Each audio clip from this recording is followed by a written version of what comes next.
Assalamualaikum warahmatullahi wabarakatuh. Hello my friends and Sorelli, I'm Ismiyanti and this is my presentation.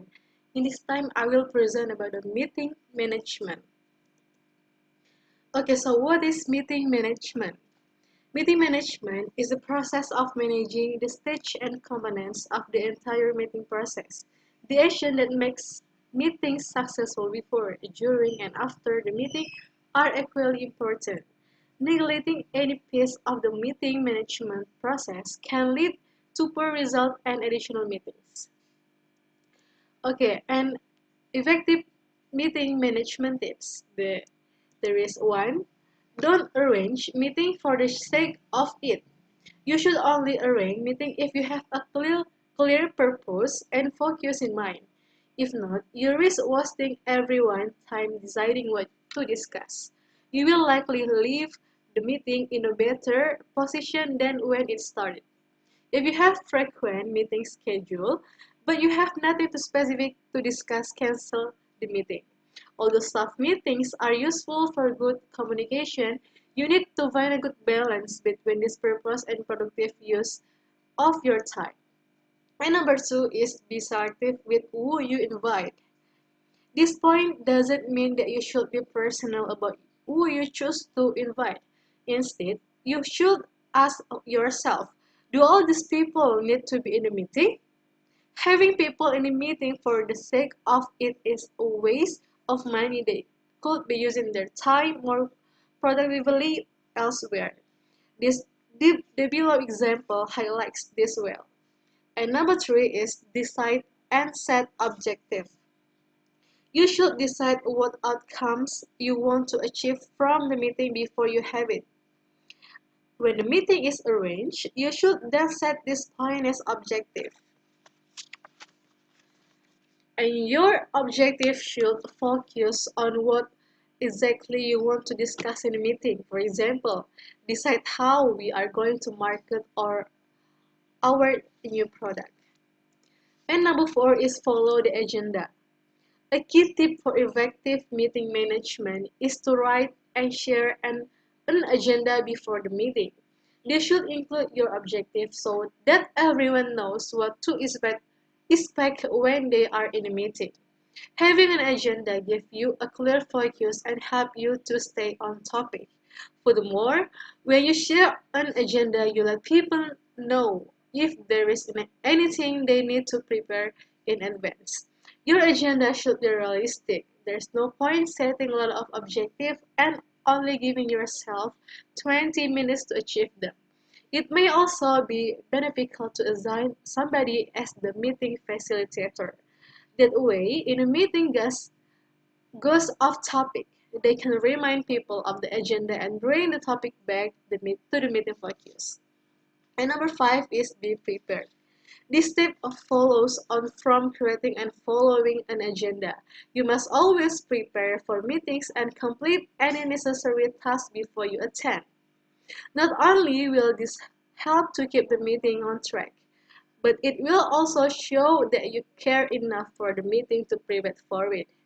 You should also ensure that everyone else has enough time to plan and prepare. Aim to distribute the agenda 2 days in advance of the meeting to give staff adequate time to prepare for it.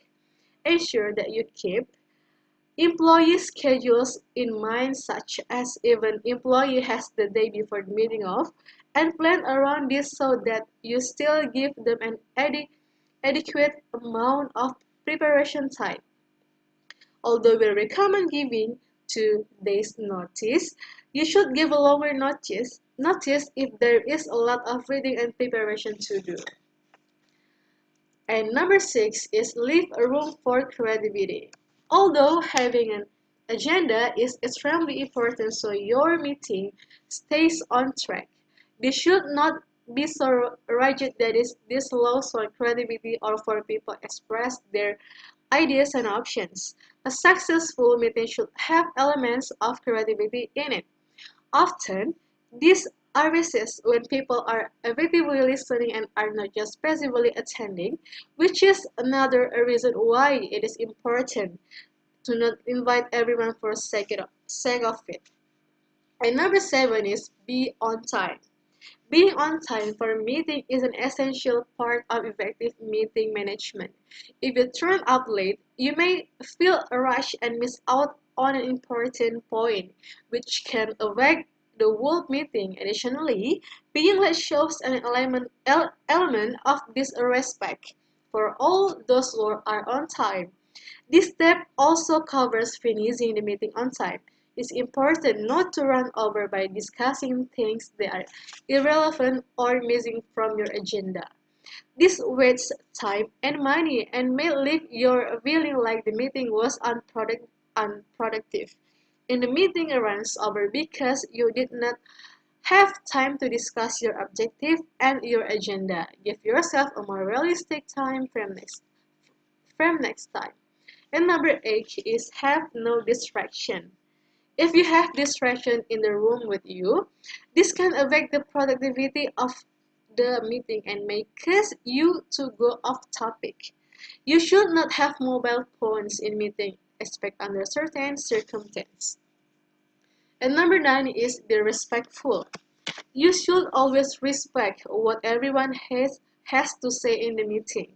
Don't talk over people or belittle their ideas.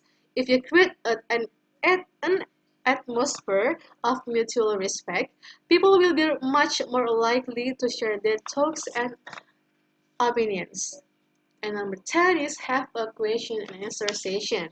Although this is often pushed to the end of the meeting and doesn't have much dedicated time for it, this is just as important as the meeting itself.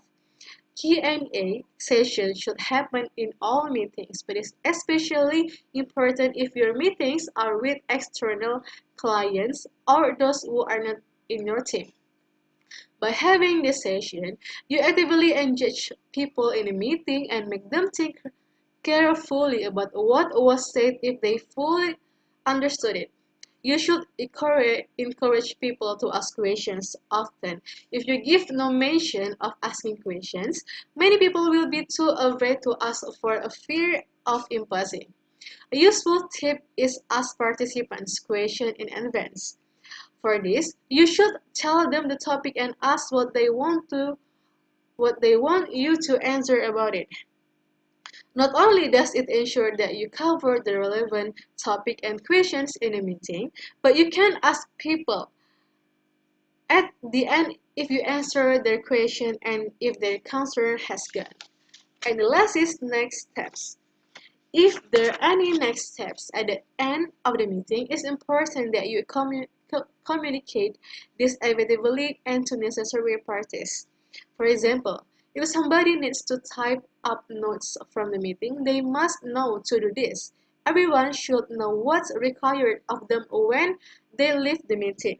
You should also follow up on your meetings with those who were present. We all have different interpretation of things. So it's possible that two people in the same meeting might have entirely different understandings of what happened. You should check people understanding and send a follow-up document detailing everything in person covered so that everyone is on the same page. Okay, there is my presentation. Thank you for the attention. Wassalamualaikum warahmatullahi wabarakatuh.